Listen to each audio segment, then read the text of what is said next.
Welcome back to the channel. I'm Rochelle. This is Brampton Gardner, and this is 2024, and it's 5 of 2024. And I honestly have not been putting out very many videos lately. We have been very busy. So we have a lot going on. Christmas season was here. We had a wonderful time. And then coming in to January, well, starting back in hold on. Why am I hearing myself? Hold on. Oh, I still have the other screen. Haha, there we go. That works better. Hello, Life in the Valley. How are you doing today? Yes, all is well, just busy. So, I don't know how long it's been now, but my husband, we've been doing a bathroom renovation in my master bathroom. And so, pulled out, the toilet and the sink. He installed the bathtub, and then he had to redo the flooring and the walls. We picked some really nice. I had originally planned, so we bought the flooring. I don't even want to tell you how long ago this renovation was supposed to happen. My husband bought me this beautiful soaker tub on clearance when I was pregnant to help with, aches and pains and backs pain and things like that. It was on sale. It was a really good price. I think it was from Building Blocks or Rona. And we ripped out the bathtub that was there and the walls and set the tub in, and realized that the framing was awful, what had been done in the room, and that it was going to take a lot more reframing and a lot more work than he had anticipated. And I was due with my daughter very shortly, and so it just kind of went on the back burner, and it just never really took priority. And my daughter is 14.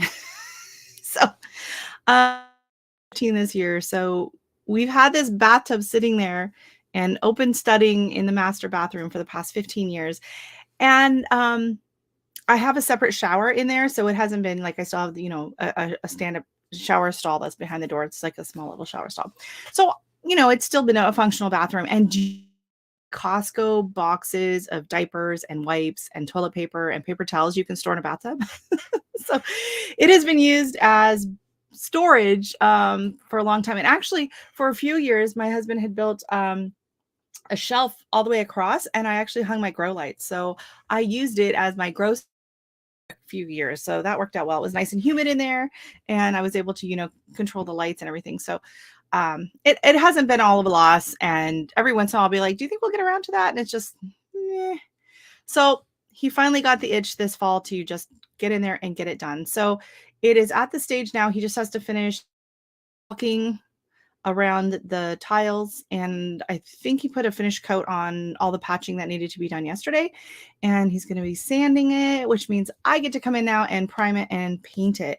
And my original color choice goes back actually to when we bought the tiles at the same at that time. So they're actually really pretty. They're brown. They're like a dark brown, but they have like almost like a mica to it, like a fleck to it. So they're actually quite pretty. So my bedspread and my theme at the time was kind of a blue and a turquoisey teal. So I had wanted to do walls in a really nice bold turquoisey green color. And then I went looking for tiles, and they're really expensive. And I had thought, I'd just get like the small white subway tiles, and even like at Home Depot and any of the other, places I was looking, you're looking at like $10 to $12 a square. Like, that's outrageous. Like, it's a small bathroom. I don't want to spend like over $1,000 just on tile around the tub. This is crazy. So I ended up going to a lot of the tile stores, and apparently the thing now is not these smaller tiles. It's not the subway tiles. It's like large tiles. And the large tiles are real than the small tiles. So I went one day in December, and I went to 11 different tile shops in Brampton. And there was even more that I didn't get a chance to get to. We had a ton. And at one of them I went into, and they had flooring and tile. And the lady turned to me, she goes, "Why are you looking for tile in Brampton? We're known for hardwood." To go to Vaughan if you want to look at tile. But I'm like, they have even more tile places. So it was very overwhelming. But yeah, the trend now are just these like large 2x4 or 2x2 or 1x2 like porcelain tiles. So that is what I ended up going with. I brought my tile. I did not want anything gray. I did not want anything kind of those gray blue tones, which a lot of like that marbly look is hey Rob, welcome in. Nice to see you this morning. How are you doing? Or this afternoon for you, I take it. And so I found this really pretty tile, and it matched, brought out, it just popped with the floor tile. And it's like a marble look. It's porcelain, but it's like a marble look, but it has very taupey colors. And so I struggled trying to find like the pink color I'd picked out. It looked awful with it. So I'm going to be going with a very taupey kind of lilac-y color. So I have to rework kind of what I'm going to do with the washroom. So that's where we're at with that.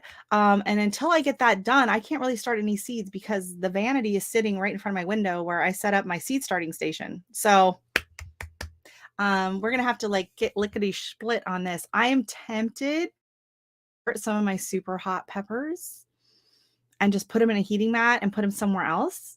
But if something happens, like if we get a big job come in or something happens and I don't get those grow lights set up, I don't want to lose those peppers. So I'm probably better off being a week behind from now than to risk pushing.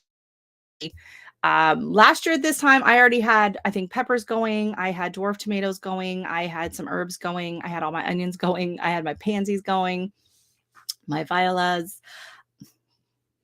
Why did I say it like that?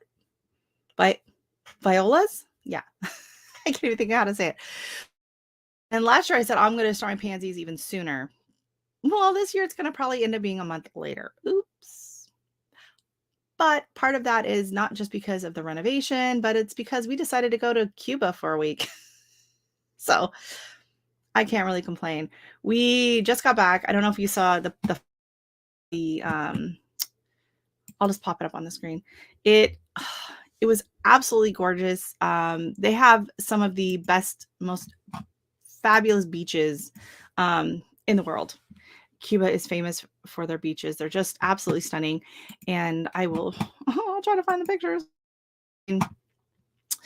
So we went to, it was a brand new resort. It just opened up last November, I think it was. And it is called Grand Aston.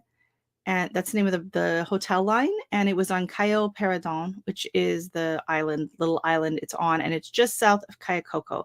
So you fly into Cayo, and then you take a bus ride to the hotel, and it's a separate little Cayo, or think of like the Florida Keys. You know, it's kind of a similar, I mean, it's not far from Florida, right? So it's a very similar kind of coastline, and it's all swampy, and there's ocean everywhere on either side. You're just kind of driving on bits and lanes. So you're surrounded by ocean the whole time. So our hotel room was considered a garden view, but being as you're on like this little tiny spit of an island, I mean, we were looking out to the ocean on the other side. So it was absolutely gorgeous. Hey, Ro, welcome in. How are you doing? I only have a few pictures on the computer right now. For some reason, my phone, I took a bunch of photos on my phone and it's not backing up to the cloud. I don't know why. So yeah, it's not backing up. So I'm just I'll have to share screen, I guess. So here I will pop it on. So here's my daughter in front of the resort. This, like I said, it's called Grand Aston, and it's in Cayo Paradon. And it's an all-inclusive resort. We got a screaming deal on the tickets. I booked it really last minute, like just over a week before we went. It was just a really like, yeah, let's go. And it was just, here, let me get the other one up. Oops, not the right picture. Oh my gosh, it has been so long since I've done a live. I don't remember how to do any of this. I've taken a lot of December, just kind of, I don't know, just spending time with family and just kind of just relaxing. And honestly, not a lot has gone on in our, minus temperatures right now. I think today it's like high. It was like a high of 7. It was 7 Fahrenheit last time I looked at the temperature today. We are warming up tomorrow. Starting tomorrow, we're going to be warming up. So that's going to be really nice. But yeah, the beach was just absolutely gorgeous. The water was like bath water. It was so warm. See if I can get it. I don't really have any beach shots. I don't have anyone in it that I don't really want. Sorry, I don't want to share that right now. I did do a short earlier. So let me see. I can pull this one up.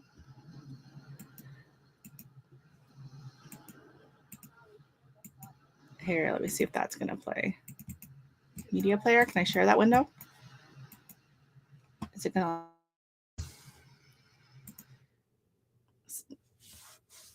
Okay, well, you'll have to go watch the short. I can't figure out how to get this to work. So I'm trying to get my brain back into gardening mode. I feel like and every time I sit down to look through my seeds or to try and plan it out, I just get really, really overwhelmed. I did go in and update a few of the new seeds I had ordered onto my spreadsheet. So I've done that. I still have some seed swaps that I need to get. I need to get my button gear and get those seeds out, seeds in to get them inventoried. Speaking of seeds, I got my winnings from Joe at Garden State Gardener over on their Grow Big TV channel. They were doing a giveaway. I won some dark opal basil, which you can't read the top part, and purple kohlrabi. So that just, thank you so much, Joe. I'm very excited. I was out of kohlrabi, so I was really happy to won that. And I don't know if I've grown the dark opal basil, but I love me some basil. And I do want to start doing some microgreens soon. And I'm going to be doing some, I think I'm going to do like, one is just going to be like traditional microgreens. I have a while ago that I need to use up. And then I'm going to do another one that's going to be like herbs. So I'm going to do some different kinds of basil and some chives and things like that so that I can cut that and use it for fresh vinaigrettes. Because I am trying to avoid like store-bought salad dressings because most of them are packed full of, they use unhealthy oil, a bunch of crap in there. So I do try to make my own vinaigrettes, and I miss having that fresh pack punch of the herbs. And the dried herbs don't do it for me. And I do not like dried basil. I do not like dried basil at all. I don't like to use it in cooking. Every time I put it in a sauce or something, I basil. I don't like it. So I wonder if maybe some of the other basil varieties I might like. So when I preserve my basil, when I have a ton of it and I preserve it, I throw it in the food processor and I add a little bit of olive oil and I freeze it so that it stays that nice and fresh flavor. But sometimes I don't want a whole ice cube of, fresh basil, small little vinaigrette I'm making for a dinner salad. So I kind of want to have something fresh that I can just add on to salads and things like that. So I have all these ideas. I'm laying in bed at night, all these ideas for videos and content. And I just haven't got I'm not in the space to do the videos. And the other, I have to do them indoors right now. And I have such a small place that I can film it. And so we have to kind of finish getting things put away. We still have the suitcases out and that all has to get put back. The house just needs a major reorganization, I feel, before I can like start on the new project of I don't know if anyone else feels that way. Sometimes you have to, like, even when I'm cooking, if I'm, if I'm cooking something, a big meal or a big, item, I feel like everything has to just be cleaned up and put in order before I can start. So that's kind of where I'm at right now. Trying to get the motivation and the done. And the other problem is the unit that I use for my seed starting. It's a metal shelving unit, and right now it's in the hallway with a bunch of stuff on it that we've been storing ever since I took it down in April when I quit needing it. Ooh, I have to reorganize that and figure out where a lot of that stuff's going to go. So a lot of it is like I have canned goods on there and, just like extra, we've just been using it as storage. So that's got to get reorganized. So I just got to get my button gear and get it all done. Anyone here have any seeds started yet? Anyone have any seeds going that they've started, or are they thinking about it? Because I know a lot of people are like, oh, we want to start the seeds, but we can't start them yet. But, we can. There are some we can start. So I'll be doing a video on that, hopefully. And the seeds that I'm going to be starting, being as I'm in a zone 5B and my last frost date is May 9th. I'm going to Too cold to think about it. I know that's the hard part, is to kind of wrap your head around what you can get started. If you have that itch. If you don't have that itch and you want to wait, go for it. But if you get stuff started, there are a few things you can start. Anyone can start microgreens pretty much at any time. You don't really even need a grow light for them, just a sunny window, and because they're not really growing very much before you trim them down. So anyone can grow microgreens. And then depending on your setup, that's the biggest thing I think about, when their last frost date is, when they're going to plant out, how long they have these items in their house, when they can start. So much of it depends on your setup. So if you don't have grow lights, then no, you can't start stuff in January, February. There's just not enough daylight to make healthy, strong plants. But if you have grow lights, you can start a lot sooner. If you have the proper setup and the space for the larger plants, then yes, you can start sooner. So for me, going back before I had like the grow light setup and all that, I used mainly my window. And so, yeah, like March, April, because that's when I had enough daylight and I didn't have to worry about my plants getting too leggy. And then I got the grow lights. So then I was like, oh, I can start a lot of things sooner. And so I did. And then I ran into the problem of not having enough space for these plants. They would start to outgrow the shelving unit I have and the space. And pretty soon the living room, and I had a few extra lamps set up in there, and it was not ideal. And it was a little stressful because I was like, oh my gosh, I put so much time and effort into these plants. And now I got to make sure they can, make it until I can plant them out. So then 2 years ago, I can't remember if it's been 2 or 3 DIY greenhouse. And the first year we didn't heat it at all. It was just kind of used as like a big grow, what's it called? Cold frame. But then the last 2 years we've had a heater going in there, and that has made such a huge difference. So now as soon as my seedlings are into, because I use soil blocks. So the little mini soil blocks, they don't go out in the greenhouse because they will dry out so fast. And it's too cold for me to go out every day to check on them.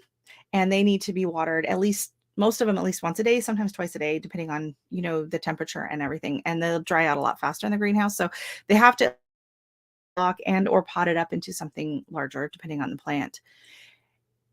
And so that gives me more space inside to grow things as well. But I can start things sooner. I can keep things alive healthier. And I have just a lot more room to grow things. So I think that get touched on a lot when people talk about when to start seeds. Someone will say, hey, I'm in zone 6. When can I start my seeds? And it's like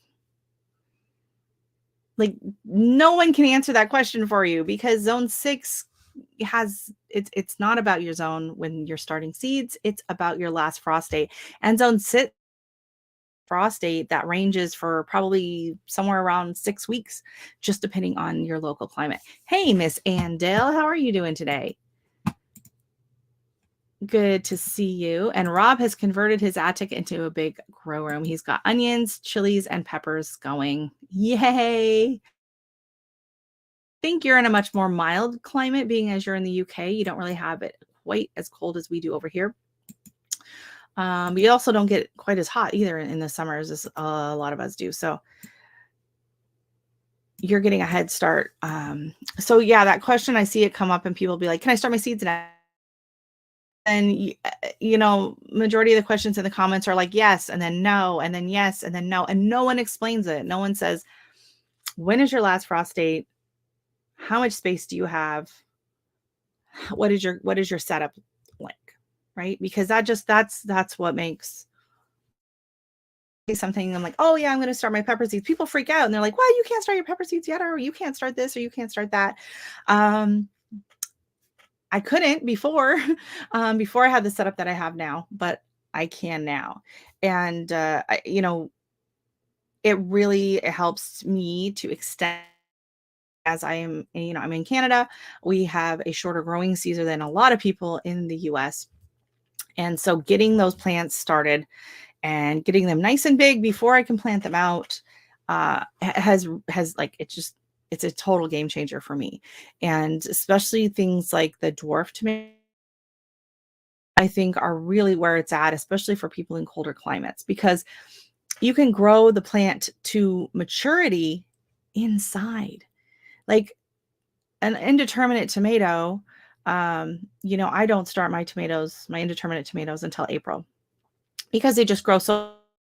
And I don't like transplanting a tomato that's too big. It's just too much of a shock on them, right? And so a nice healthy tomato plant. Can you see on the screen? Oh. Even if it's like 2 feet high, I'm okay with that because I strip all the lower branches and I will plant it a foot deep, right? So taller than that when I'm planting it out. But with the dwarf tomatoes, like you can grow them. Last year I was eating fresh tomatoes in March off of the dwarf tomatoes, and they're just happy. They're happy as can be. I think they would do well in a window even without grow lights. Once you get into summer, and it just like having those cherry tomatoes on the little dwarf plants. I was getting tomatoes starting in March. So March, April, May, June, July, I had tomatoes, whereas my indeterminates and the regular tomatoes that I normally would have only grown, I didn't get any. We had a very cool summer. I hate to say that. I'm sorry, people in the South, because I know yours was horribly hot, but we had a below average heat summer. And so like tomatoes and peppers were late. So if I hadn't grown any micro or dwarf tomatoes, I wouldn't have seen anything until August. And that's just really depressing. And that's really hard, especially because so you have August and then you have September and then October, I can get a freeze, right? And so it's just a very, very short season. And so by being able to start those tomatoes so that once they're warm enough to get out, I have something started and to go out, and having those dwarf tomatoes already producing is amazing. And so I would just pot them up, if I had space in the greenhouse, I actually just potted up those the dwarf tomatoes into like their permanent pots because most of my tomatoes go into containers of some kind. Happy as could be. And this fall, we set up the greenhouse for the first time in the fall. And we are using it right now just like as a kind of just like as a season extender. It just had like a few plants in it. I stuck my peppers in it that hadn't, and I wanted to be able to save seeds. So they had to ripen really well. So I stuck them in there until I was able to harvest and get what I could off of them. And so we did have the heater going a little bit in there at night, just at night to take the edge off to keep them above freezing. But we are not keeping it heated all winter long. It is only as needed to his office. And so he'll go out there in the evening or the afternoon and do all of his work calls out in the greenhouse with the heater going. And it's so funny because Dexter's like in and out. He wants to be out there, but then he's like, this isn't very comfortable. I'd rather be on the couch. So that's what he's doing there. So I can grow inside. Is it dwarf or micro? All of mine have grown too large. So I have both dwarfs and micros. I find my dwarf tomatoes end up being about I think some of them were about 3 feet tall. I would say 3 or 4 feet tall. And then I have some of the send me a message later and I'll see what I have. I have like the orange hat. Those stay very tiny. Also keep in mind, like if you take them, the thing is they can grow like the tiny, like orange hat can grow in a 6-inch container. Okay. But like if you take orange hat and you put it might grow bigger. I don't know. Like I know some plants are restricted by the size of the container that they're grown in. So I don't know if that's one way to kind of help control. Because see, I've only grown my micro dwarfs in containers. I usually do 2 tiny Tims for a 10-inch pot. And they get about 18 inches tall, maybe. And they put out tomatoes all season long. I get as many tomatoes off of my tiny Tim dwarf tomatoes as I do off of my indeterminate. But last year I put a couple tiny Tims in the larger pot and they did get bigger.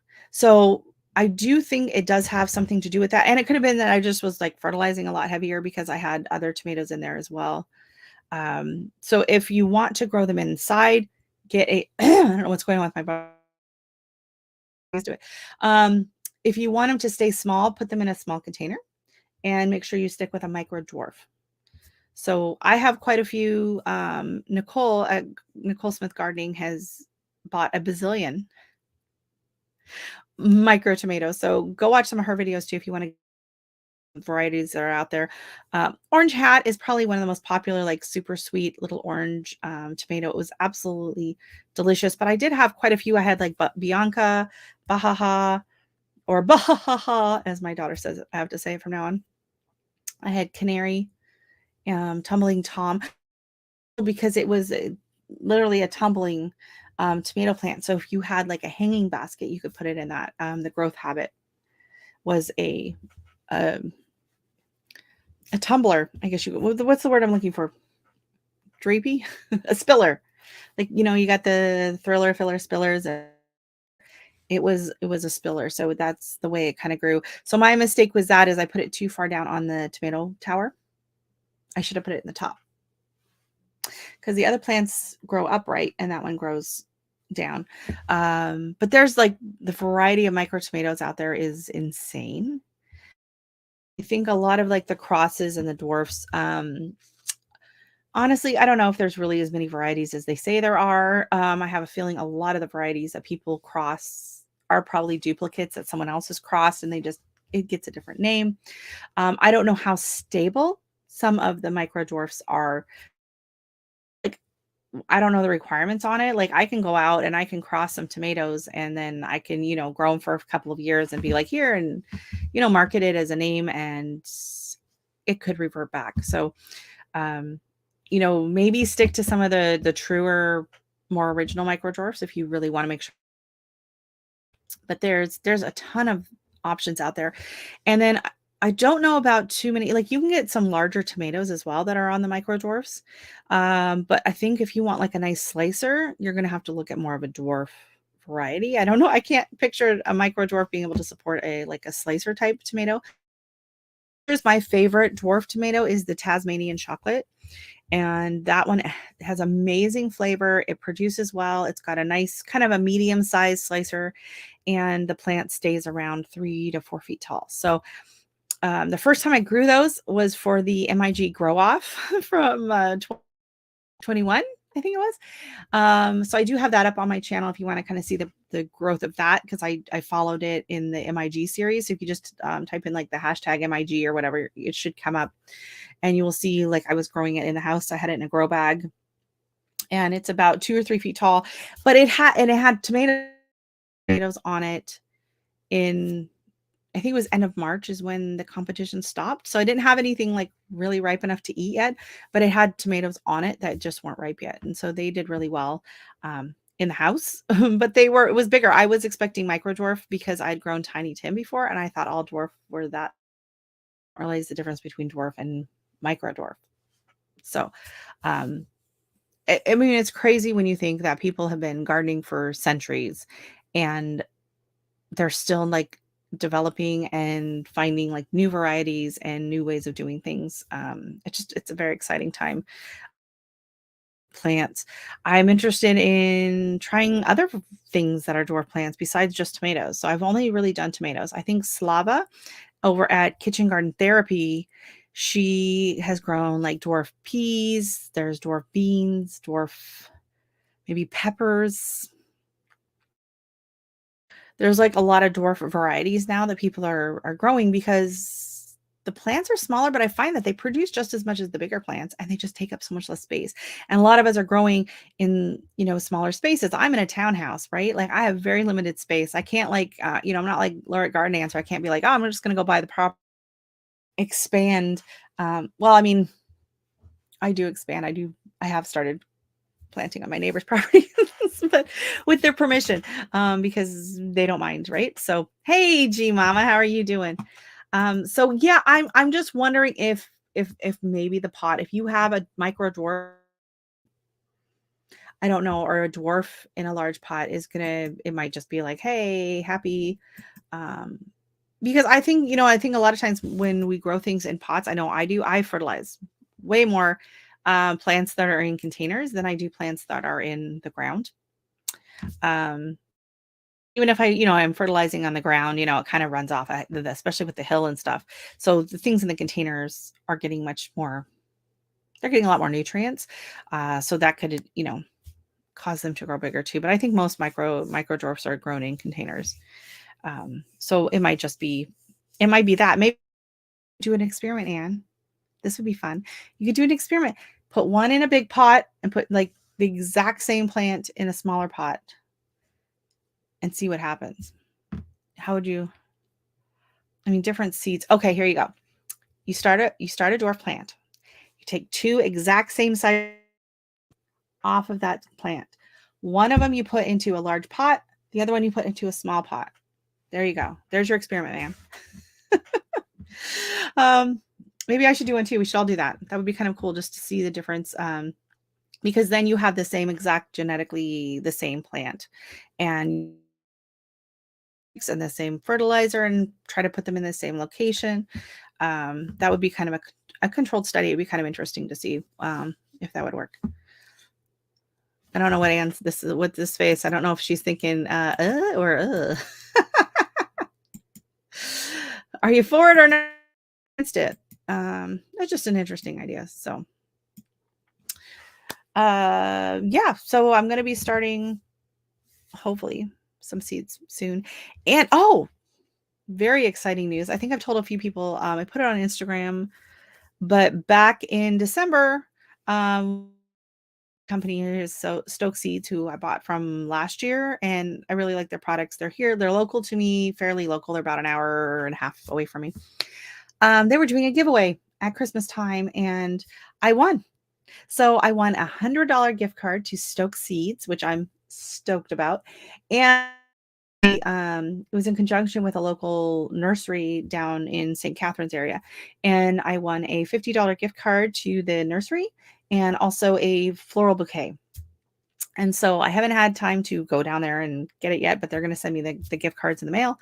And then hopefully this spring, stuff online from Stokes, but I would love to go to the actual nursery and pick out something there. So I don't know if I don't know what it will be, plants or maybe some pretty pots. I don't know. It'll be interesting to just kind of go and see. But yeah, I was so excited. I was like, no way. Because, like hundreds of people entered this giveaway. And so I'm just watching around and then it stops on Brampton Gardener. I was like, what?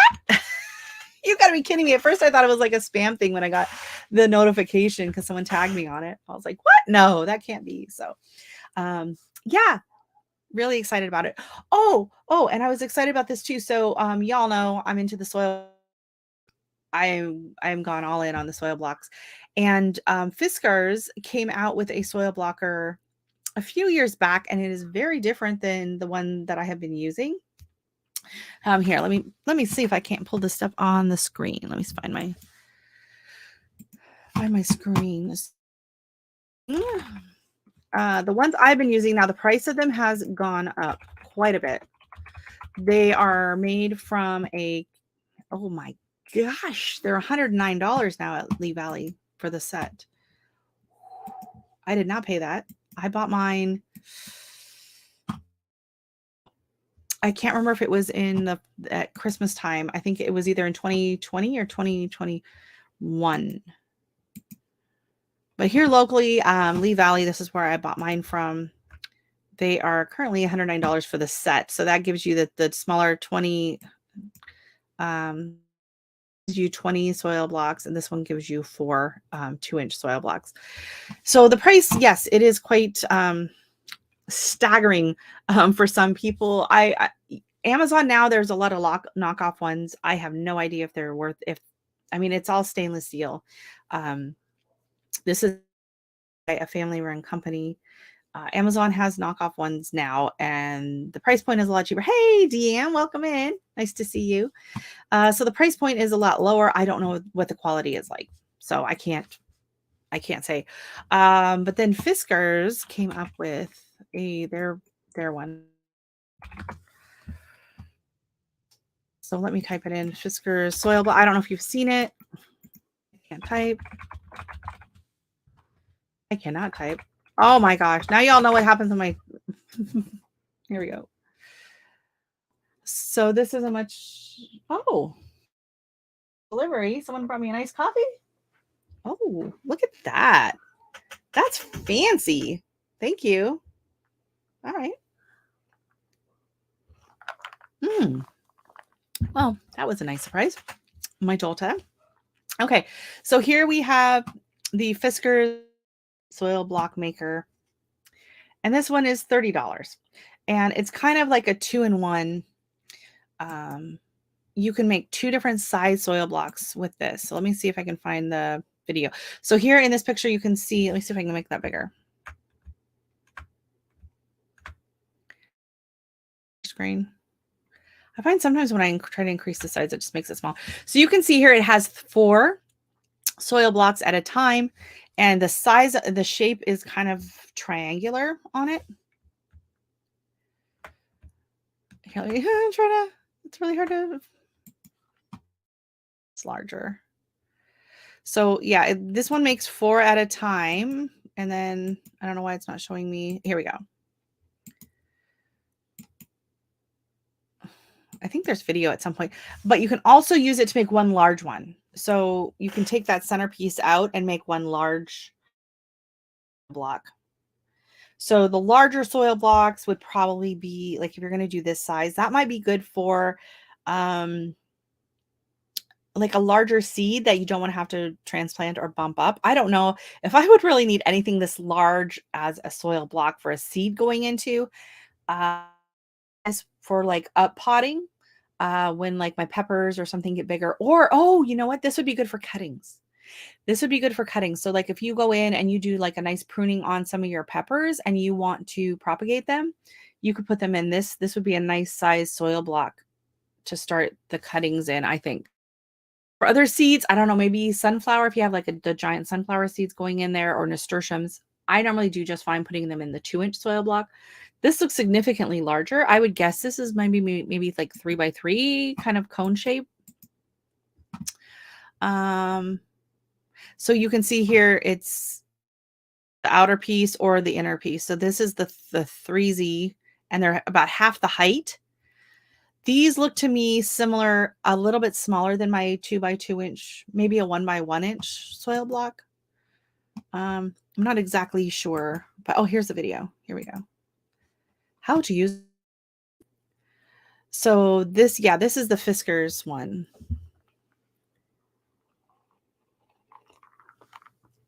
Hi, Kay Renee. How are you? Welcome in. Sorry, I don't have the sound on here because I had to turn the sound off, but it does leave a little divot in the large ones.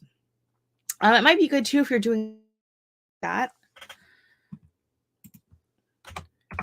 The soil blocks are really great for plants that, oh, you know what? Sweet peas. The soil blocks are really great for plants that don't like to have their roots disturbed, because you're not really disturbing the roots, taking them out of a container and really disturbing the roots that much, especially if you're handling them when they're fairly dry and they have like a nice root system in them. They stay together really well, and that would cause a lot less damage to the actual plants. So I did pick up a couple of these. I might be doing a giveaway. Probably going to want to be local because no one's going to want to have to pay. No one's paying for shipping on these things. But this is another option if you kind of want to go, away from all the plastic containers that are just kind of a pain in the butt to store, and you want the benefits of the root pruning that you get from the air pruning, I mean, that you get from soil blocks. This might be an option for you, especially if you can get a good price on one. It's definitely less expensive than the regular soil blocks. But let me see what What's Her Face has them for. The soil blockers, Gardener Supply. Nope, Gardener's Workshop. She's the one who I learned about soil blocking, and she has like so many videos, so much. Okay, so the other price that you saw before, that was 109 Canadian. So keep that in mind. So she has in her set of the two is $85. So that probably is roughly the same price. You know what? I've been happy with my Fiskars. I use I don't know where it is. I use Fiskars a lot for my that's Olfa. I use Fiskars a lot of their sewing products and in the garden. I think they make good quality products. So, um, yeah, I'm interested to try the soil blocks. I just don't know, like the size. For me, the main reason I love the mini soil blocks is I can get so many plants, tiny tray, and grow it in my small space. Like I can get like, on one cookie sheet, I can get 280 seedlings on a cookie sheet, right? So these ones are a little bit bigger, but there are some seeds that I can't really start in the mini soil blocks, such as zinnias. Because if the seed goes in and it's too big it's going to break the block, it's just not going to work. So zinnias, sunflowers, nasturtiums, 4 o'clocks, cannas, all of those I have to start into the 2-inch soil block. So maybe I'll try those in some of these just to see. The 4Z on the Fiskars might be for zinnias, which I need more zinnias. That's one thing I'm going to order from Stokes. I haven't really ordered some new zinnias. I wanted zinnias. I did a Baker Creek order and I just didn't see anything on there that really blew my mind. They had 2 pink nasturtiums that totally blew my mind. They were absolutely stunning. But I don't have them in my hands yet because they're with my friend in Texas. Because see, here in Canada, they quit doing the free shipping through Baker Creek a few years ago. And I don't really blame them. Shipping to Canada is ridiculous. Hey, Glenda, welcome in. And so they have another thing where if you order more than like 20 seed packets, that's like the max that you can order into Canada. So shipping to Canada, like I have to pay the shipping, but then they cut off the amount that I'm able to order per order because people are getting dinged with customs. So some people order, a $200 Baker Creek order, and then they're stuck, they're paying shipping on it all. And then they're stuck with like a $50, $60 duty on it, which is annoying and frustrating and stupid because I don't have any of that problem when I order from Am I Gardener or anywhere else. Only Baker Creek that's happening too. So I don't know why. I don't know if it's the way they're shipping it, the way they're labeling stuff. I don't know. So they put kind of a cap on what you can order. So not that I was really going to order more than that, but I was really annoyed. I was like, listen, I'm not going to pay. Like, I'm not going to do multiple orders and pay for multiple shipping just to get what I want when I can just ship it to my friend in Texas for free with free shipping. And Nicole and I are going to be doing a seed swap anyways, right? So when I was ordering, I was like, hey, well, it looks good. So she's going to go in and divvy up kind of, take some of the seeds that she wants or whatever. And we're just going to kind of do a split seed, share seed. And then, I'll cover the cost of her mailing it up to me, and that will just be a lot cheaper because she'll just be able to stick that in an envelope and I won't have to pay duty. So I hope the Canadian Postal Service is not watching this video because that's what I'm doing. Yes, Nicole is awesome. And I was like, ooh, she was a bit of a bad influence on me when I was looking at the at the website, Baker Creek, right? So oh, and I placed an order with TNT seeds here in Canada, and that came in, and I don't know where I put it. I put it somewhere safe. So, I think I might have put it in my seed box. I don't know, but from them I ordered, very excited, finally got in the actual official mahogany splendor. Been wanting to grow that for a very long time. I have not been able to get my hands on the seeds. I tried the cranberry one and I've tried the sorrel. But this is the mahogany splendor that everyone raves about. And I love the look of it. It looks like a Japanese maple, like a cut leaf maple. It's really pretty. And then the tickled pink climbing petunias. So they had a better price than the other place I had ordered from before. I grew the tickled pink climbing petunias for the first time, I think in 2020? I don't remember. It blew my mind. Like it climbs. You put it on a climber and it climbs. I had one in the garden. I had one in the pot. And they got huge and they bloomed all summer long. They were incredible. It is a hybrid. So I saved the seeds and I did not know what to expect. The next year, they performed exactly the same. I was blown away. So I saved the seeds again. Last 2 years, they were kind of meh. So I don't know if it wasn't as hot the last 2 years, or the hybrid, it's kind of losing its potency. I don't know if you want to say. So I thought, you know what, I need to order some fresh mahogany Splenda this year. And the place I'd ordered before, 50 cents a seed, which it's really hard to do. But I mean, if you went to the store and bought an amazing, huge petunia, you're going to pay more than 50 cents for it, right? Right. So I have a really hard time paying that originally. And then I found a better deal. And their shipping was only, I think, like $5 or $6. So that was less than a lot of the other seed companies that are looking at like $9 to $12. And I'm going to call out Vessie's right now, because Vessie's, like, their starts at $9, and that's like up to, like, you spend $20. And then the cost of your shipping goes up the more you buy. So it's frustrating because, like, it just doesn't make sense to me. Like, you're just kicking yourself in the foot. You're shooting yourself in the foot there. I'm just going to say Betsy's. It should be the other way. Do flat rates. But it's like, here, I'll show you their make any sense to me. Especially when other seed companies aren't doing that. And TNT Seeds is going to send them all the way from out west to me for a better price, right? What are they thinking? Oh, we got some new. Let me click on that little button over there. Well, welcome in, Miss Ginger. How are you doing? Not for Nothing Homestead. Nice to see you.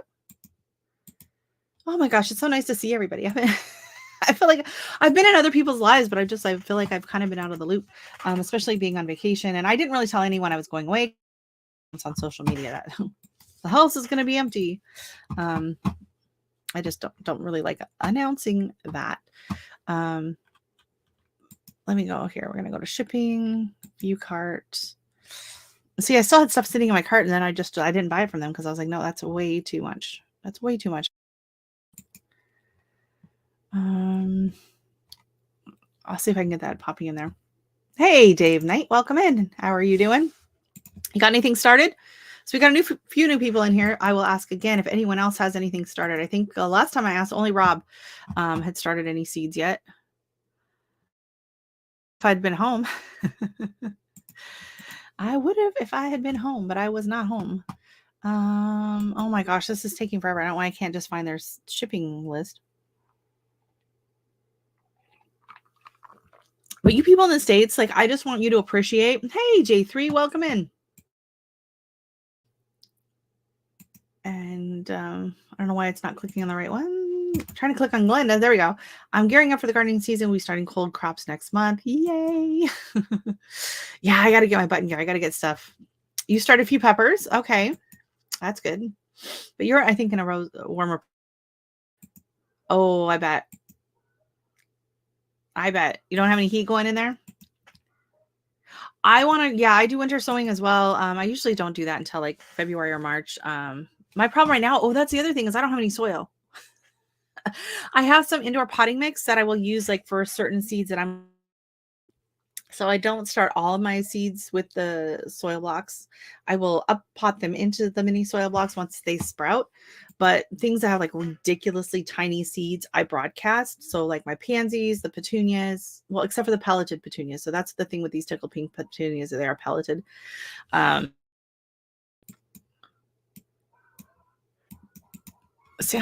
can't I get the shipping information? Oh my God, can you hear Dexter? He's freaking out, barking at someone downstairs. I germinated some peppers. Oh, yes. Oh, yeah, you're involved. That's right. You're involved in your wig. Here we go. Vessie's shipping. So I'm going to show you this. And I just find this ridiculous. So if I spend this nice and big. If I spend up to $15, my shipping is $7.95. But if I spend more than $15, I now have to pay $9.95. And if I spend more than $35, it's like come on, like that just prevents me to start to buy more seeds, right? And look at this. even at $250, there's no free shipping. They will occasionally do free shipping codes. And that's usually when I wait to order. If I'm going to order something from Bessie's, I wait until there's a free shipping code, because this cheese, I get that it costs money to ship things. I get that, but other seed companies are not doing this, right? So let me show you Stokes Seeds shipping.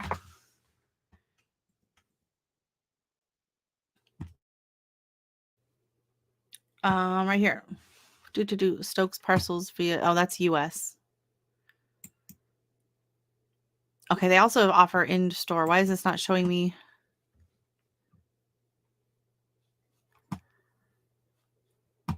So it's saying like here, orders on $. So you can order up to $500 seeds and you're not going to pay more than $15, right? Up here, oh, the website's not working. They're having a problem with their website lately, so that's kind of a problem. But TNT seed up until, well, they have a limit as well, and I get that, you know, their shipping is going to be. They have, okay. Oh, that's a supermarket. Sorry, not TNT seeds.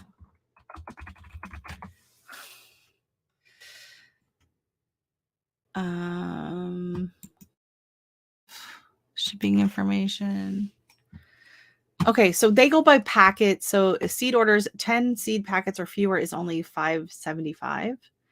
And if it's more than that, it's $11.95. Like, that to me is just, that's shipping. And it's like, oh, well, you know, if I'm buying 11 seed packets and now I'm into this $12 shipping, I might as well buy 13, 14, 15, right? Because it's not going to affect the cost going up. That's the way I think about it. And that's the way I feel. You know, the more you buy, the less you should have to pay in shipping. I don't know. Especially for seeds. That's the thing with Bessie's. It's like, it's a seed packet. Just mail it. Just put a stamp on it. Like, especially if I'm only ordering, you know, like, you can put quite a few seeds in a number 10 envelope and stick $1 stamp on it and mail it to me. Like, I don't see why you need to charge your labor and whatever putting it on there, I guess, you know, shipping it, the handling fee.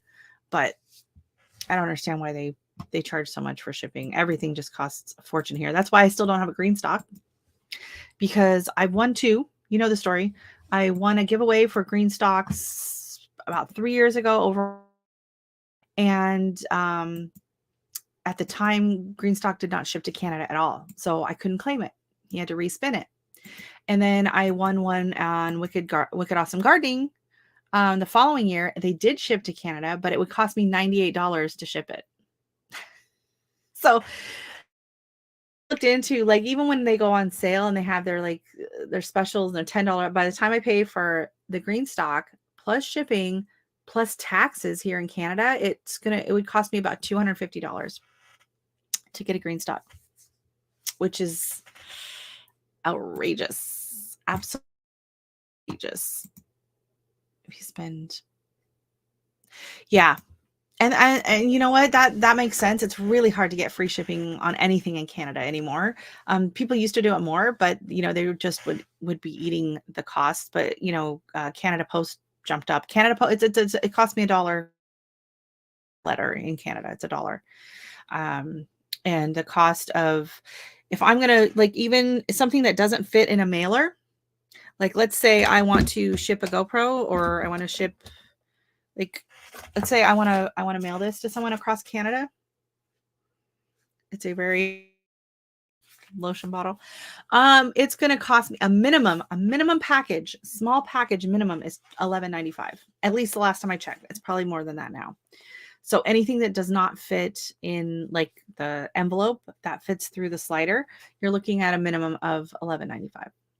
And it really puts a damper on small business here in Canada. When they upped all of those costs and prices, you know, a lot of people did a lot of home sewing, and, you know, if I'm going to send something like this in the mail, let's say I've made an apron or a small blanket or quilt or something, and I want to ship something like this, could easily cost me $20 to ship.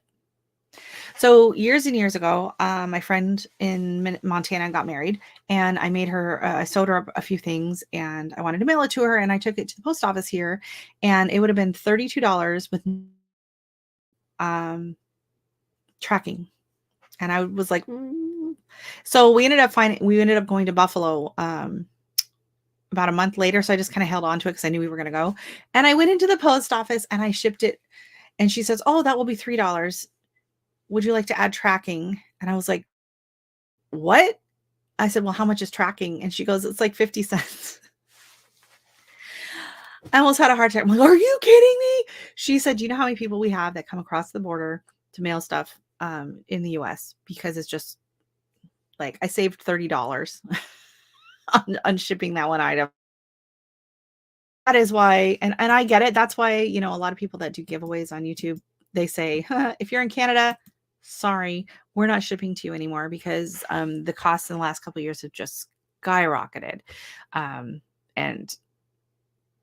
it's frustrating. And then it's frustrating for me to see all the free shipping in the US. Like my dad can get stuff shipped for free all the time on Amazon to Alaska.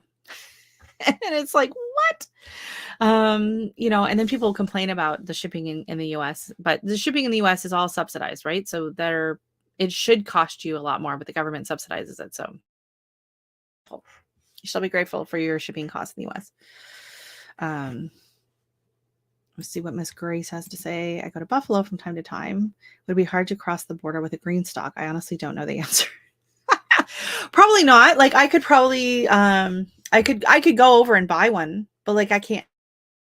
We used to do that a few times. We ordered a few things in. I think my husband ordered our tires one year. And there's like a drop box location that you can order in. The other problem right now is the dollar. Our Canadian dollar is so low compared to the US dollar that it's like I think we're like 30%, like cents on the dollar last time I checked. Which means that even if I buy it in the US, like it's so expensive. Now, I think they're made in the US, so that would cut back on me having to pay duty. I don't know. I'll look into it. If we decide we're going to be going to Buffalo in the next little while, I will, if I can't find a way to, maybe. I don't know. So for now, I've been stuck with the Dollar Tree ones, and they've been working. I do have the stackable container, the Tower Garden that I got from my friend. I have like 8. I think I have 8 containers that stack, but it doesn't have like the watering. So, hey, Roxana, welcome in. How are you doing? I'm complaining about my green stock problems here in Canada.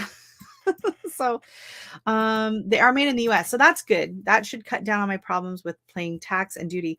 If I go across the US, the border, and come back in the same day, like a $50 limit.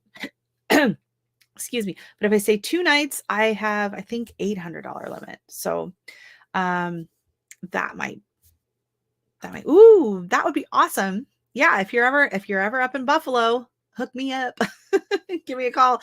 I would be more than happy to come in Buffalo or Niagara Falls or Toronto. That would be really, really fun. And I'm trying to catch up on people's videos, right? Just a thought. I'm not going up now. Yeah, no rush, no rush. I'm making do with what I have, and I'm a little bitter about Greenstock because actually before they came to Canada, I messaged them about, getting like a code or an affiliate or whatever, and they're like, "Sorry, we're not doing anything in Canada right now." So, yeah, family is actually closer to Niagara, even better. I haven't been to Niagara Falls in quite a while. I'm thinking maybe of going in April. We'll see. It's cheaper if you go kind of the beginning of April because that's before like the season really starts. And sometimes the weather's decent. Sometimes it's really bad. So have you seen the weather in Buffalo? Like they've got feet and feet and feet of snow. Like it's insane. And it is so crazy to me, the difference in the weather between Buffalo and like Canada, like Niagara Falls, Canada, which they're very close. But just that lake effect coming in off of Lake Erie, just like they've got tons and tons of snow, and there's absolutely like nothing on the Canadian side. We've got like maybe this much snow sitting out there all week. We've been in the teens. We're warming up tomorrow we're going to be like 29, and I think we're going to might be above freezing at some point this week. So there's going to be a lot of melting and stuff. But there was a travel ban at one time. Yeah. Well, yeah, during COVID and stuff, there were travel bans, there were the border was closed for a very long time, and then yeah, so we just kind of took it off of our list of going anywhere, right? So we hadn't gone anywhere. Last time we gone to Cuba was in January of 2020. We got back and all hell broke loose. And then last year I went to Alaska to visit my parents, and my daughter hadn't gone. So, this past week there was a travel ban again. Oh, because of the snow? Hmm. Um, so I've kind of missed some of the goings on because we went to Cuba last week. Yay! So, I apologize if I've been lax on watching anyone's channels. I'm trying to catch up on Roxana's. Her basil. I could almost smell it through the screen when you were petting it. I was like, oh, that basil looks gorgeous. I really want to start it. So I won this one in a giveaway, the dark opal basil. But I bought a big pack of basil seeds at the Asian grocery store. Use it in a lot of like bubble tea and drinks. And I bought it because my daughter and her friends love the basil seeds in their bubble teas. And I thought, well, instead of, spending a fortune at the bubble tea shop, I can make my own boba at home. We can make our own fruit teas at home, and we're just going to do our own seeds at home. Right. And then I thought, well, grow these. So I don't know what variety of basil seeds they are. They just simply say basil seeds. So I think I'm going to try a few in the microgreens. Um, oh my gosh, I can't imagine how much that smells. So good. Yeah. I was talking earlier in the live. I want to start some microgreens. I've been saying that for the past. I'm going to do it. I'm going to be doing it this month. And I want to do one that's like just traditional microgreens because I have a pack of microgreens. And then the other one I want to do herbs. So I'm going to do like chives, and then maybe some different kinds of basil and flat leaf parsley. And I might do cilantro because I don't know if I really want cilantro in with my like herbal mix for like vinaigrettes. And I find I can't really tell the difference between the cilantro and the flat leaf parsley. I get very confused. So vacations are more fun than oh yeah. Oh, for sure. They did have fairly decent Wi-Fi, but I'm like, yeah, I'm not watching people gardening when I'm when I'm on the beach. Sorry. So yeah, I realized I've only put out one video like the first, I think it was day 2, January 2nd, and that was about yoga because I'm like way behind on my days of yoga because I did not do yoga in Cuba. I did not pack my yoga mat. So I'm doubling up and trying to catch up on it, right? So you got a silicone mat, which is a soilless way to do them. Oh, okay. I'm doing it the gardening with, I cannot remember his channel name. He's been on Garden State Gardeners had him on, and Enoch on he's had him on as well. Gross Diggins. Oh, I can't think of the name of it, but I'll do a video and I will link it down below. And his method is using paper towel. It's like a takeout container. You use the lid and a towel, and you dump the seeds on it, and then you just put the ends of the towel down. You make little slits and you set it down into the reservoir below, which is the other part of the takeout container. So if you want to try this method, order some takeout if you don't have any containers. But I think that's what I'm and just go for it and do it, and not stress out about having the right thing. And if I really like it, then, if I see a good deal on, because I know they have some really fancy, nice, pretty microgreen setups and stuff, but my first time doing it, I don't want to invest in it, anything. Or if I'm just like, yeah, I can't be bothered, then I don't want to have it invested in anything. I know they have like those really nice mats, and we'll see. And I'll have to get a really good deal on it. Unless there's a microgreen company out there that wants to sponsor me, and then I will give it a go. That I will do that. No problem. So yeah, I'm like, I have so many content ideas, so many video ideas that I want to do, and I just don't have the time or the space to do it right now. So I really have to finish getting the house organized, getting that bathroom done so that I can put my vanity that's sitting back in the bathroom, and then I can move the rack into the bedroom and then set up the it's a lot. It's a lot. And my husband, we have a bunch of stuff from like our trip, all our suitcases, and then all our summer clothes that we had brought down that need to go back up into the attic. It's all just been kind of sitting there waiting because it's super cold in the attic. We've been down in like the single digits, and my husband's like, it's way too cold to go up in the attic right now. So tomorrow it's going up to 29. So I think tomorrow I'll be like, get your butt up there, buddy. Put on a coat. You can do it.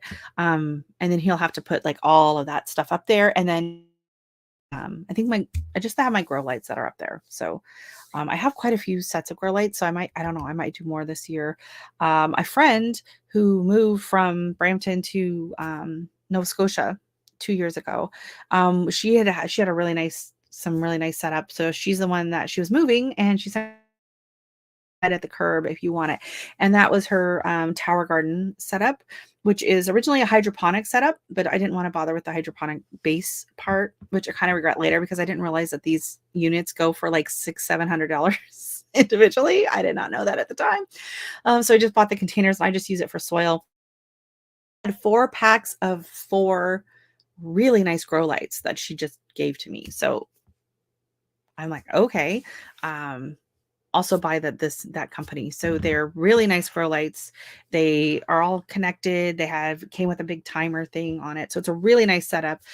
So far, but I do have more. So I don't know, I got to reorganize, I think, the way I'm going to be doing things this year. I've ordered in a lot more seeds. I'm growing a lot more variety of flowers this year. I'm kind of pushing more into the micro tomatoes, and I'll probably still do of the indeterminates. I do have that spot there. I can fit 10 tomato plants along there, but I think I'm actually going to grow some cucumbers along there as well, because I just don't really have anywhere else I can do a lot of trellising. I'm also thinking of looking into like bush style plants, as opposed to because I just don't have anywhere for it to grow up. I do have a fence, but that fence is like more than 20 years old and it's bowing, and my husband's had to fix it a couple of times. So he's like my morning glories grow up on it. Like there's no stopping that.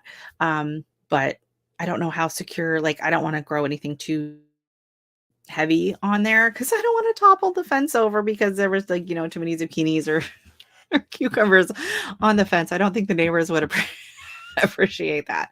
So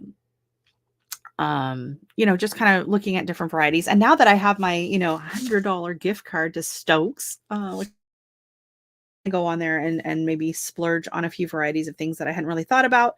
I also want to see like if they have other things on there, like not just seeds. That might be interesting to look at as well. I don't know, but they do have sorry, stuff's falling. They do have a store, and it's not far from Niagara. It's just near St. Catharines. So if we go down Niagara Way this spring, I would like to pop into that greenhouse that I won the $50 gift card from and go into Stokes and just check it out and save myself the $10 shipping. And items, tools and things like that I need. But our Rona here, which is like Lowe's, Rona bought Lowe's in Canada. And so now all the Lowe's changed to Rona Plus. And so we had a Rona and a Lowe's pretty close together. And so the Rona cleared out. And so I was kind of eyeing stuff in there and trying to, so I did get a few things on clearance, hose parts and sprinkler things like that. But I think I'm pretty set. Like, I bought my little planters at Dollar Tree yesterday because I do want to do more of those. They're just the smaller stackables. But last year I did them with beans, and the beans have done really well in there. And was eyeing it, and I was like, ooh, that would be really pretty if it was just full of petunias, like a petunia tower. So I bought 8 more. So I can do a stack of 4. I'm going to do petunias, I think. And then the other one I'm going to do nasturtiums because nasturtiums just take over. And nasturtiums, I wouldn't even, to be honest, I could just do probably, well, one in every one. I don't know, but I did buy the 2 new pink nasturtiums. Oh, I should show you. These things are so pretty because I know y'all love nasturtiums. And I hadn't seen them anywhere else. And that's why I kind of was like, I don't want to have to buy from full shipping and duty nonsense. But once I saw these, I was just like, oh, I have to have them. So hopefully they do well here. Okay, let's see. Flower seeds. Apparently I'm not spelling nasturtium right. Come on. N, there we go. Nasturtium seeds. And really go. Like they have some really pretty colors, but look at this. Have you ever seen nasturtiums that color? I know I have not. Nasturtiums are kind of like pinks and reds and yellows. But these are just gorgeous. Absolutely gorgeous. So I ordered the tip top and I think the cherry jewel. I mean, these are just absolutely beautiful. Oh, you're growing those too? Yay! They're just so pretty. Like I'm like, oh my goodness. So I had the yellow ones. I really liked those as well. Oh, I went back too far. And I like the climbing ones. The climbing ones, they took over. They spread out through my garden. They climbed up the vines. I had one, it was in a one small pot. They were probably at least like 8, maybe 10 feet long, these vines just going everywhere. And the leaves were really pretty and big. But the blue, goldy yellow, which isn't my favorite, tip top mahogany. Do I see that on here? Oh, is this mahogany? Now, I had a really nice, pretty red that was in my seeds. And so when I saved the seeds last year, I tried to keep the colors separate and I hardly had any seeds on the red ones, but I did try to keep it separate. But they weren't quite this shade of mahogany. Oh my goodness, that's gorgeous. And look at that fresh pesto. Oh, I can't wait. Fresh herby. Look at this orchid one. Okay, you know what? They did not have any, I swear they did not have any of these when I ordered mine. They only had like 3 different varieties because I know I would have ordered these as well. So maybe it's a good thing. Maybe it's a good thing they didn't have all of these. But they don't. So I did save quite a few seeds if anyone's interested in the climbing nasturtiums. But let me tell you, they will take over. They will take over. And they need full sun. So tip top mahogany. Oh, they're just gorgeous. They're just gorgeous. So I've also reached out to a local native seed company here, and we'll see if anything transpires with that. If so, then I might be getting some new wildflower and native varieties as well to start. I can't even process what go to think about it. My brain just goes. So I'm like, you know what? I'm not gonna push it. It's like it's just so overwhelming. So I'm really I gotta get in with Nicole though to finish off our seed swap, what we're gonna do. And then I have to get this bathroom finished. I gotta get the painting done. It has this morning, I think. And once he finishes sanding in there, then I can prime it and paint it. So hopefully by this weekend, I'll have that done. It's not a dark color. It's a taupey lavendery color. So hopefully two coats should do it. And then once he gets that, especially just once he gets that sink out of that, because it's a decent sized vanity that's right in front of my window. Like there was nowhere else to put it. We're in a townhouse and we are maxed out on space. So we do need to go in and kind of do a big spring cleaning and everything. So you need to take over and bring, nasturtiums. Just plant all the nasturtiums. They're so good for plants. Insects, they attract other insects. They're edible. The leaves are kind of like arugula a bit. Like they're very peppery, but they're good. And the flowers, they don't taste that great, but you can throw them into a salad, put them on as decoration. You can chop them up and use them and stuff. Hey, veggie farming, how are you? Haven't seen you around in a while. I haven't seen anyone in a while. I've been AWOL. I've kind of been off. I'm coming in and making comments and watching a few, shorter videos here and there. But I gotta get back into the groove. Oh, and who's into dahlias? I know Roxana's into dahlias, but I was talking with this lady that I've known for several years here in Canada, and she's in Toronto, and she has a business and she grows and sells dahlias. And so she messaged me and said, "Yeah, I've been on Instagram."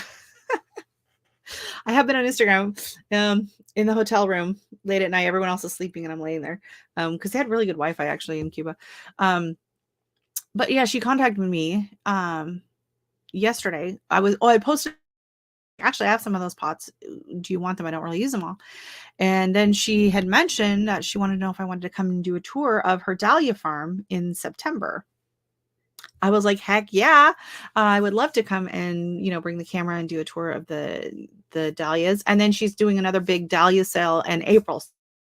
You're not really big on dahlias. I was like, well, I do want to kind of get back into dahlias. I grew them for a few years and years ago, probably, I don't know, maybe when my daughter was really little. And I had them right up by the deck, but they would get so full of earwigs that it just totally grossed me out. Even just seeing them, you could just see them crawling up the hill, and I don't have to see the earwigs in them. They just gross me out. And so I was just like, she can pay me into yeah, we'll work something out. I don't need to be paid. I'm happy to just go tour through. She's actually growing at it's a Canadian, it's a historical property. It's called Black Creek Pioneer Village. So it's kind of one of those like back in time villages that they've set up, and I've toured through there. It's really cool. And so she rents from them and grows her flower farm. And so has like cut flowers and other bulbs that she has for sale as well. So hopefully I'll be able to go there when she has her plant sale in the spring, and that would be fun. I can bring the camera and hopefully get some good deals on it and try to grow some tubers and share her channel out. I mean, she doesn't have a channel. She's on Instagram and Facebook, and she has her website. And she was talking, and I was like, well, don't get into YouTube if you're trying to make a lot of money, because you got to have a lot of subscribers to even make it, anywhat feasible. So if you want to do YouTube because you want to have it fun, go for it. If you want to do it because you do it for extra income, unless of time and effort and money to get it going, you're probably better off investing that time and effort into your business. I'll be honest, right? And like, not to discourage you or anything, but do I follow Joanne Blondin? I do not. For dahlias, I watch you and Garden Answer, and I follow Florette like for their dahlia adventures and stuff. And I've checked out what is it, there's a dahlia place in Oregon, right? So I grew up in Oregon. That's where I grew up, was in Salem, Oregon. My formative years were spent, and we had like the big festival there. Tulips grow. They have something island, Swan Island dahlias are there. And they also have the tea roses, and I can't remember the name of that place, but I've been to that farm as well, where they develop all of these absolutely beautiful tea roses, and they have them for sale. And then they have this big rose garden with all of them on display. It is absolutely amazing. And just up the road from there, they had I looked into it a while ago. It wasn't in business anymore. It was a family run place. It was a huge place, and they had a beautiful, huge, like you could walk through garden. Oh, aromatics. Every flower, every plant they sold smelled amazing. And so they had like big hedges of Daphne and all kinds of things. And that was an amazing garden place to go through as well. Oh, she's in Canada. What? Okay. You know what? I'm writing that down right now. Joanne Blondin. I wonder if maybe I follow I know I follow a lady in that area on Instagram, but I'm not sure her name. I'm writing it down right now because we're from Niagara, about an hour and a bit. There she is on YouTube. Oh wow, I'll have to check that out. Okay, she has 5.6 thousand subscribers and only 70 What? I have a gazillion more videos than that. I will definitely check her out. That's cool. Ooh, that'd be a fun garden to tour as well.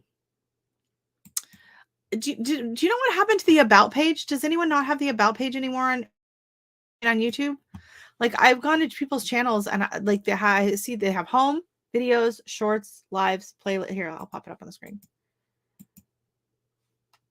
Wrong screen. Hold on. Do they not show the about page? Like, I don't know. The about and the link changed as well. Yeah. Yeah.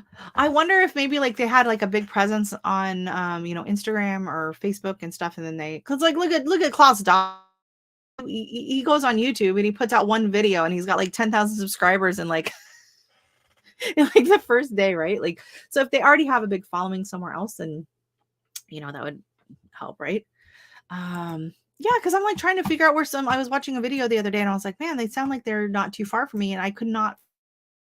Like, they got your playlists, you got your home.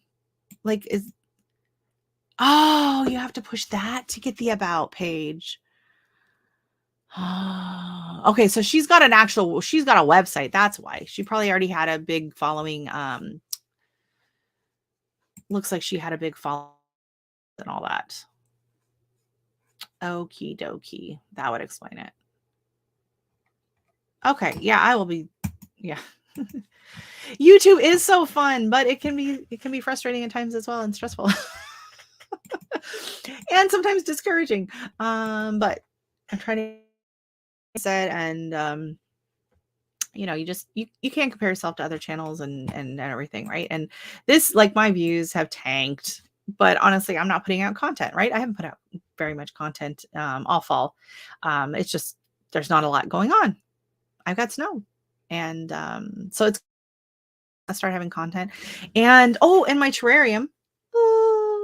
I can't even think about doing the terrarium yet, because that's something that I'm really gonna have to get my mind back into.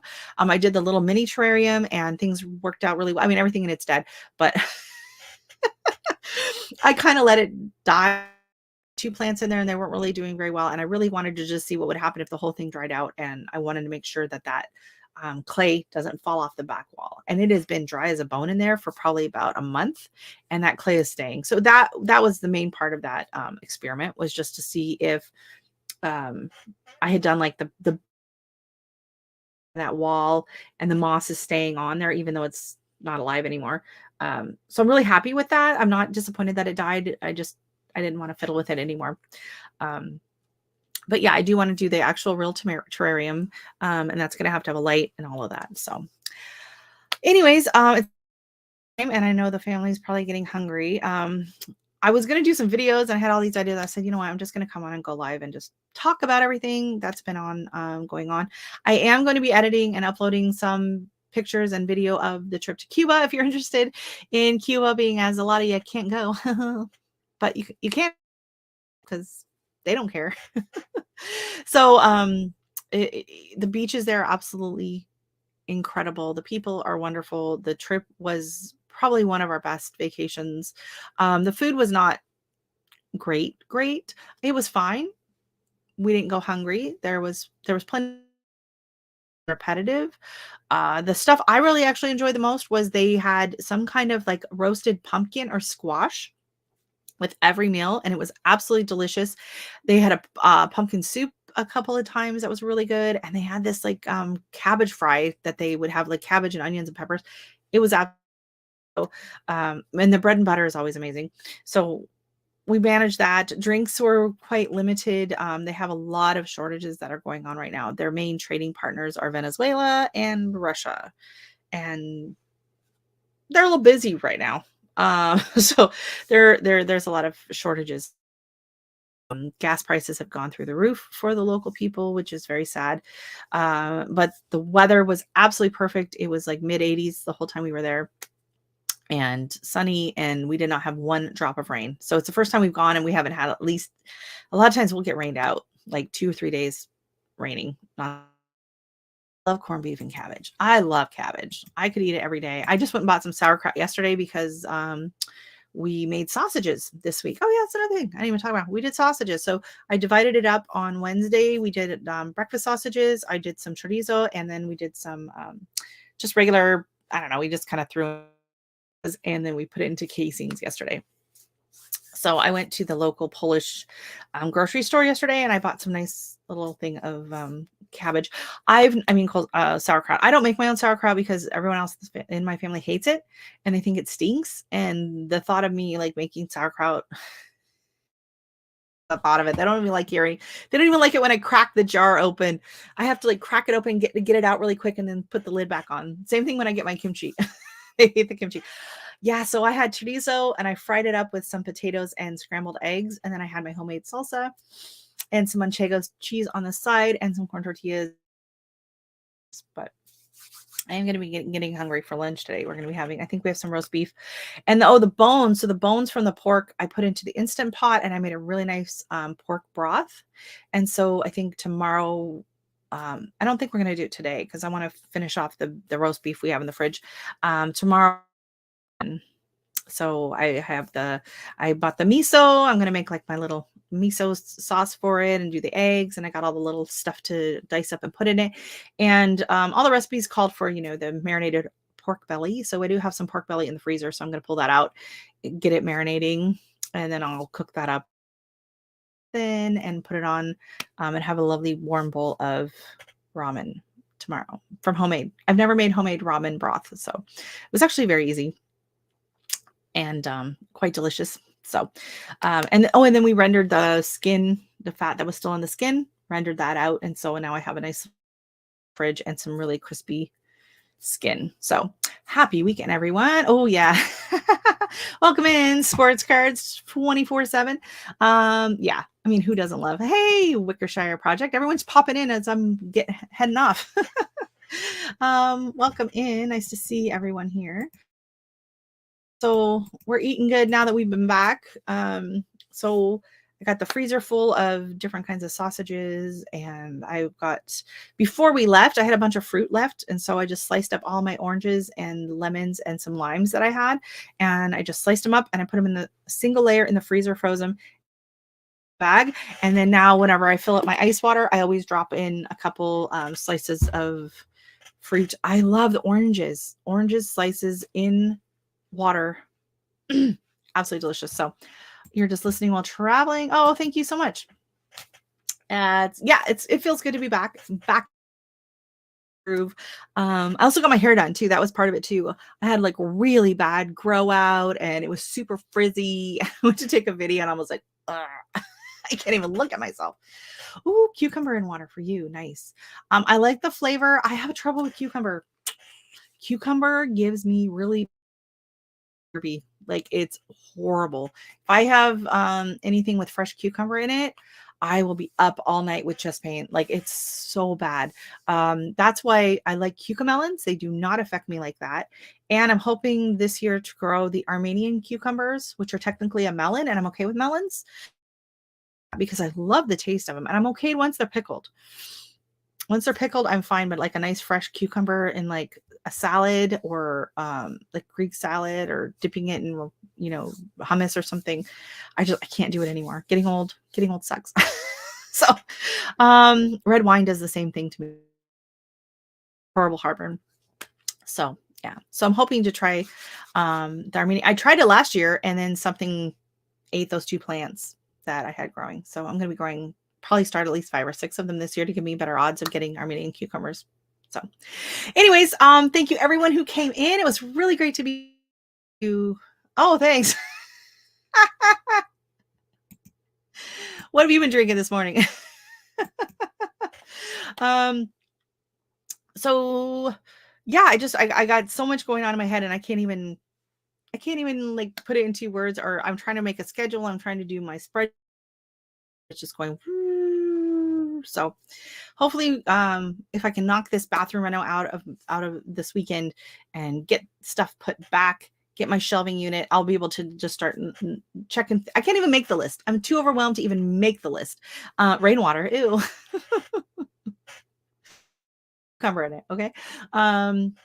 But yeah, maybe then I'll be able to start a list and get some semblance. Right now, I'm feeling like my mind is just so much going on. But it's been fun. Like, I'm not complaining. We had a wonderful, wonderful time. So keep tuned. I'll be kind of, uploading on Instagram, and I'll be doing some video. I want to do a nice walkthrough video of the resort on my channel, and then some of the flora and fauna. Oh my gosh. I wish I could show you the picture. I don't have it here. They had these staghorn ferns that were like 3-4 feet wide, hanging, enormous, and these giant air plants. Like, oh my gosh, they were absolutely gorgeous. So yeah, I'm going to be doing kind of I don't know if I'm going to break it up into 2 videos. Like, one is going to be like more just like the trip flora fauna, and then one is like a walkthrough for the resort. I don't know. We'll see what happens. But I've been going through the footage. It's taking forever to convert the files. So, but I do have the little ocean one up yesterday or this morning. I think that went up this morning, just some waves lapping at the beach. So anyways, I'm finally logging off. Thank you so much. I love you all, and stay tuned because there's going to actually be some content coming out on the channel. So I'm in, and I will try and catch up on and do better about watching everyone else's videos as well. And happy growing. Bye.